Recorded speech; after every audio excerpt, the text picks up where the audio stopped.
so good to be here. And I'm probably the worst advocate for mental health because I've had 3 hours sleep, travelled like 4 trains, a plane, another train, just to straight here. Got halfway Liverpool Street, realised I had muddy boots, geez, looked a mess. So went to Oliver Bonas, bought a onesie. Changed my shoes, not into anything more glamorous, and then struggled in the loo because I realised it was really impractical and had to get undressed just to go to the bathroom. So I'm really glad to be here. And at the same time, I think this is really what my talk is about, is how do we keep things real? Like really, how do we keep things real? So I'm going to invite you to just close your eyes for a second. Put your feet on the ground. Take a deep breath in. And I'm actually going to ask you to imagine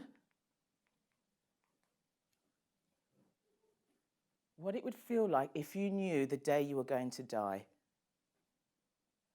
How you would feel, what you'd be thinking about.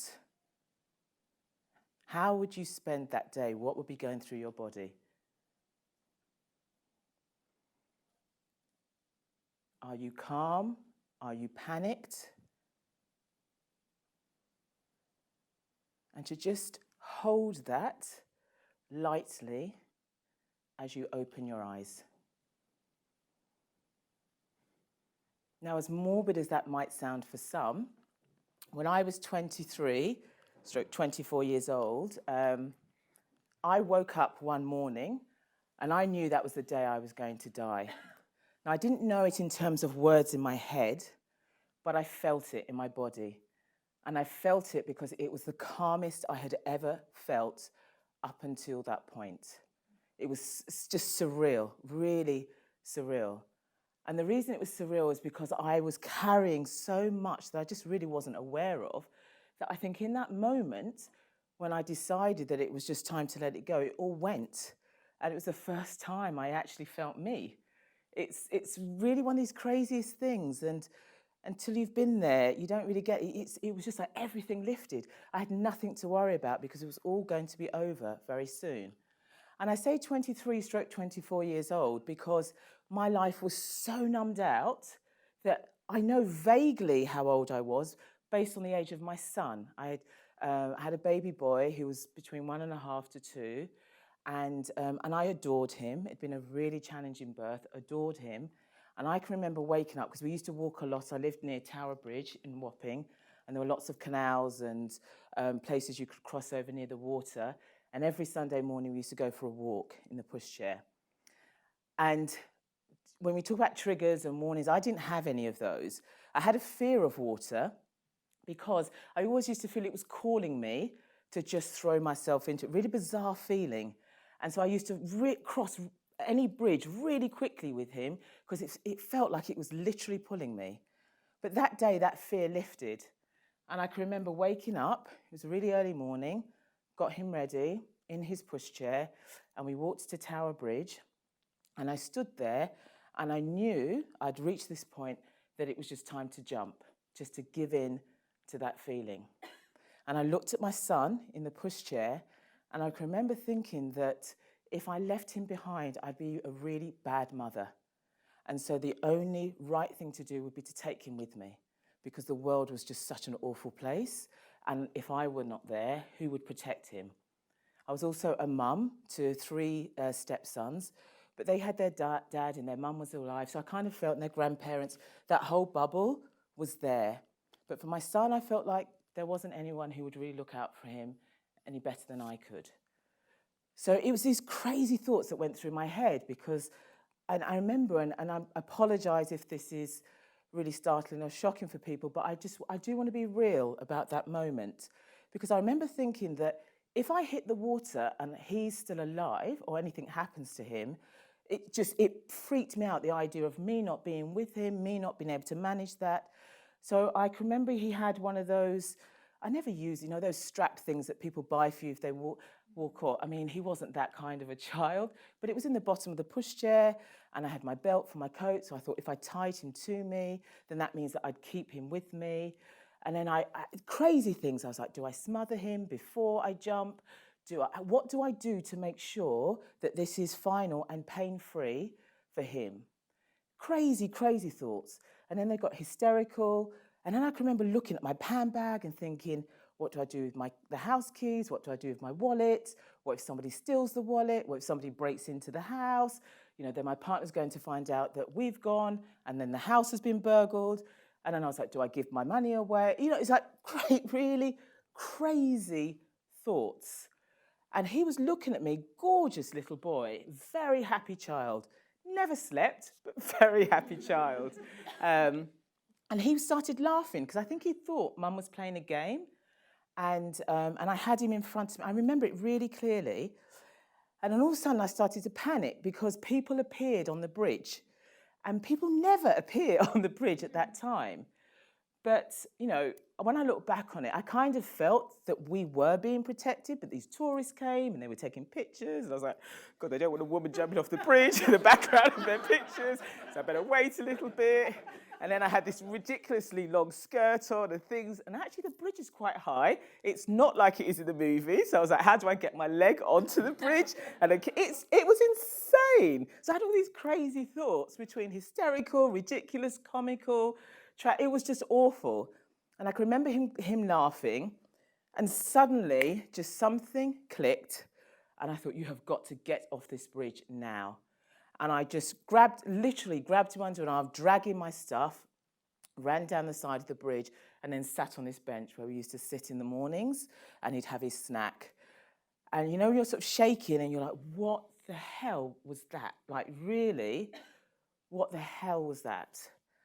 And I just thought, Mary, you've got to sort this out. Like, this can't be the end of your story, and it definitely cannot be the end of his story. He's a baby. I didn't know about mental health problems or issues. I didn't know. I didn't know that I was probably suffering from postnatal depression. It was an awful, awful pregnancy. And I never really recovered from that fully. I didn't know that I might have actually been suffering from post-traumatic stress syndrome. I had grown up in a very abusive home. And it was one of those homes where almost a childhood where you had split personalities. So at school, I would be really bubbly, outgoing. Everyone saw me as responsible. I was chatty. I moved schools a few times. But for some reason, I'd always end up leading something. I was quite chaotic. But, I'd be in a school for half a term and nominated for head girl, or be running a comic relief thing where I got all of the teachers to dress up in, awful costumes. I'd sit in assembly because our school was quite progressive at the time. So you had like 3 assemblies. It was sort of Jewish, Christian, multicultural, and then there was just the field, we used to call it, where you could sneak out. And we all went to Jewish assembly because the rabbi gave us sweets and it was really friendly. And then I tried multicultural assembly, and I got so frustrated that I told the person running it that it wasn't beneficial. He got annoyed at me and said, will you run the assembly? So then I started to run multicultural assembly. I was like 16, didn't have a clue what I was talking about.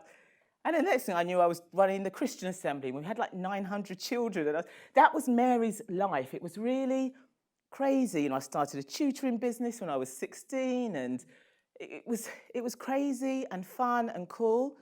But then Mary's home life was completely opposite, just full of anxiety. I was fostered when I was 3 weeks old as a baby, and with my foster parents until I was about 5. And then I was taken back to live with my biological parents. And, I really believe that they just didn't know how to parent beyond their own physical pain and chaos and what was going on in front of them. And they just, in some ways, when you look at some parents, you think you really shouldn't have any more children. Love my parents, but they were those people. And it went from verbal abuse to sort of physical abuse with belts and sticks, to then sexual abuse. Then I was sadly raped when I was 17 at home.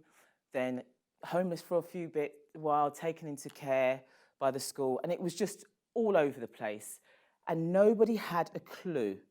Nobody had a clue. And in so many ways, I didn't have a clue how dysfunctional that was. I didn't know. It was just my childhood. And in fact, I found out about how abusive my home was when I was volunteering for the Prince's Trust, and we had to do a safeguarding workshop and identify forms of abuse. And we sat there, we went through it. I was like, oh my God, I had that, I had that, I had that. And we got to the end of the workshop. I was like, you're right, Mary. I was like, my goodness, I was abused. And she looked at me like, how the hell did you not know? And I was like, no one told me. So that was just life. And so I think she was more shocked I was laughing at the end of it than, so it was crazy, almost too crazy. And in many ways, it's not surprising that I ended up on the side of a bridge. But I was surprised because I was successful. I had a business. The children were going to great schools. We lived in a great house. I was with a partner. Not great, but, I was with someone. So later on, I had a workshop about him. We won't go there because it's a short talk. But life was life. And on the outside, I was deemed successful. And on the inside, I'd flatlined. Absolutely flatlined. I didn't know how to ask for help because I didn't even know I needed help. I just went from crazy to lights out. And so for me, it was about learning how to start piecing my life together.